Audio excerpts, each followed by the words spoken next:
Hello guys, good morning all of you. This is Asif Iqbal. I hope आप लोग अपने घर पे ठीक हो।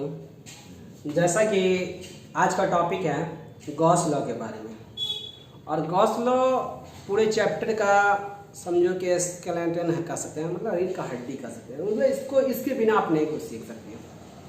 ये क्या करता है कि लॉजिक दिया है, ट्रिक दिया है, जिससे आप जल्दी से जल्दी सवाल को बना पाएंगे। कैसे देखो क्या था, क्या सबसे पहले कोई बंदा पूछे गॉस लॉ है क्या, तो सबसे पहला बात आप जान लो गॉस एक साइंटिस्ट का लॉ दिया गॉस लॉ। अब कहता है क्या कि अगर सपोज करो कि कोई बंदा आपसे पूछता है क्या कि सर ये गॉस लॉ है क्या, तो आप एक बात बोलना कि गॉस एक नियम दिया जिसमें क्या बताया कि रिश्ता बताया है। मतलब क्या, इट रिलेट द रिलेशन, ये रिलेशन बताया किसके किसके बीच में, तो फ्लक्स के बारे में बताया। फ्लक्स तो आपको पता चुके हैं ना। अगर मान लो सपोज करो फ्लक्स के बारे में नॉलेज नहीं है तो आप पीछे वाला वीडियो में जाकर देख लो। अब क्या कहता है कि सर रिलेशन बताया, मतलब रिश्ता बताता है किसके किसके बीच में, तो आपको रिश्ता बताया है क्या, तीन चीज के बीच में, एब्सोल्यूट परमिटिविटी के बीच में, और क्या चीज के बीच में, तो नेट चार्ज किसी सरफेस के अंदर उसके बीच में, और क्या चीज में, तो फ्लक्स के बीच में। दैट मीन्स क्या, ये अभी तत्काल मतलब क्या, एट ए इंस्टेंट आप याद कर लो, फाई बराबर Q E by epsilon zero.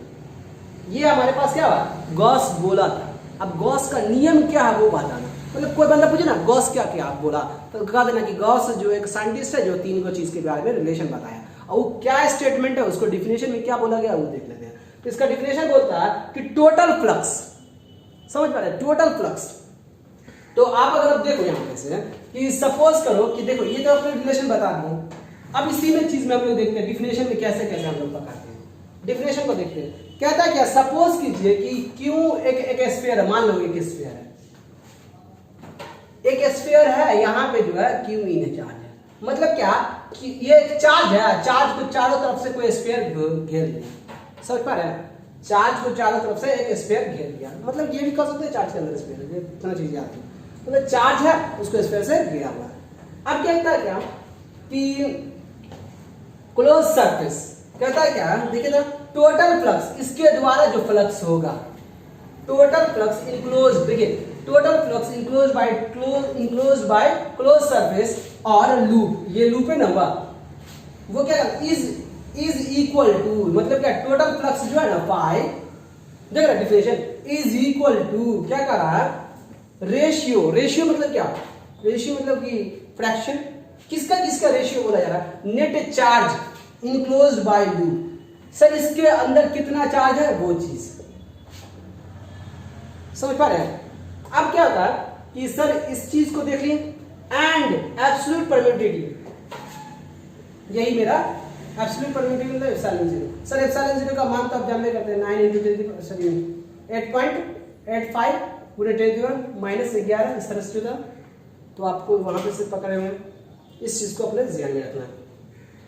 अब आते क्या है, यहाँ पे से जो चीज पकड़ाया जाता है, तो इतना चीज डिफिनेशन में, क्योंकि ये डिफिनेशन के बाद ना आपको प्रूफ करने के लिए ही बोलेगा। तो आप क्या करते हैं कि देखिए सबसे पहले मान लीजिए कि इसका प्रूफ देखिए कैसे करते हैं आप लोग। इतना इजी है ना इसका प्रूफ कि कुछ कहा ही नहीं जा सकते कितना इजी। मान लीजिए कि आपने एक चार्ज को रखा यहाँ पे क्यू इन, ठीक है, कोई चार्ज है, यहाँ पे आपने चार्ज रख दिया। इस चार्ज को, और हमारा इंटरेस्ट क्या है कि इस यहाँ पे मान लीजिए कि एक स्पेस जनरेट हो गया इस चार्ज के द्वारा, इलेक्ट्रिक फील्ड, इस चार्ज को किसी इलेक्ट्रिक फील्ड में, यहां से यहां पर हमारे पास जो इलेक्ट्रिक फील्ड जो ई का डायरेक्शन तो ऐसे ही होगा, एक अपने मर्जी से एक लूप बना लेंगे, यहाँ पे छोटा सा सरफेस ले लेंगे, देखिए चूंकि ये स्फीयर है तो स्फीयर करेंगे, काटेंगे तो एरिया बनेगा, तो इस तरह से एक चीज यहाँ पे से डेवलप कर लेगा। ये एरिया मेरे पास ds है, देख लीजिए यहाँ पे, और इस एरिया पे परपेंडिकुलर इस पॉइंट से जो है मेरे पास ds एरिया है, देख लीजिए, बड़ा ही बहुत ही इंटरेस्टिंग टॉपिक है। अब ये अगर मान लें कि हमारे पास अल्फा है, गौर से देखते हो, तो अपने पास तो इलेक्ट्रिक फील्ड है ये। सबसे पहले क्या करें कि हम लोग मान लेते हैं कि एक चार्ज है जो यहाँ पे रखते हैं, और इलेक्ट्रिक फील्ड इसकी वजह से ई इस डायरेक्शन में है। ये मेरा एक गॉसियन सरफेस है, क्या है, गॉसियन सरफेस। यहाँ पर जो चीज है उसमें हम लोग Gaussian.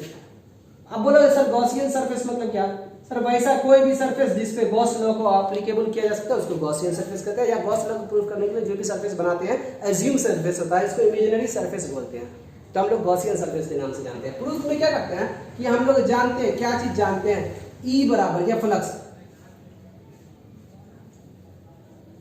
By the definition of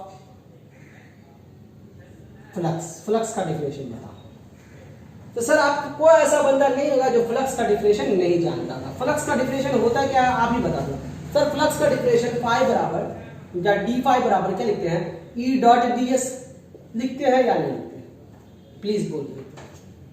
लिखते हैं, इसमें कोई डॉट नहीं। अब क्या करेंगे, चूंकि इतना वाला चीज था तो ये वाला चीज सोचे। अब हमको क्या, total flux for the calculation of total flux, for the calculation of the total flux निकालने के लिए क्या करना पड़ेगा, इंटीग्रेट करना। We integrate the above equation को इंटीग्रेट कर दो। तो एबव इक्वेशन को इंटीग्रेट करोगे तो क्या लिख सकते हो आप बताओ तो यहाँ पे। तो ये अपने पास integration D phi E D S, कोई दिक्कत हो रहा है क्या। अब अपने पास आते हैं सर, इसको अगर डॉट प्रोडक्ट हटाएंगे तो डी एस कॉस अल्फा लिखाएंगे कि नहीं, कोई दिक्कत। अब आते हैं हम,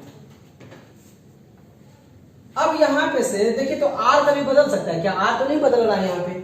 तो हमारे पास क्या है, इसका अगर कैलकुलेशन करेंगे तो यहाँ पे फाई आएगा।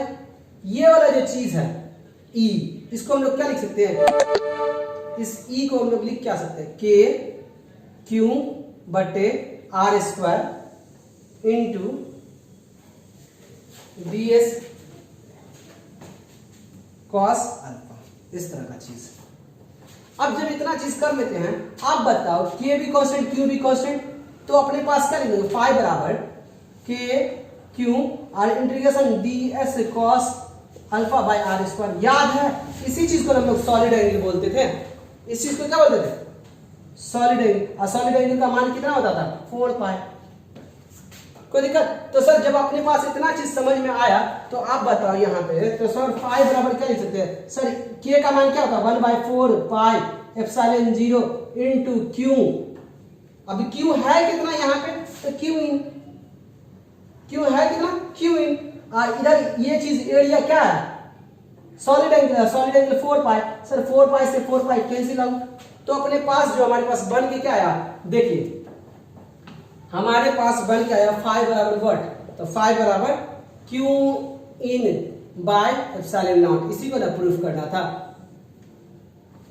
चलिए इससे ज्यादा कुछ नहीं, इसका एक प्रूफ था। एक और क्वेश्चन बताते हैं थोड़ा देर के बाद, लेकिन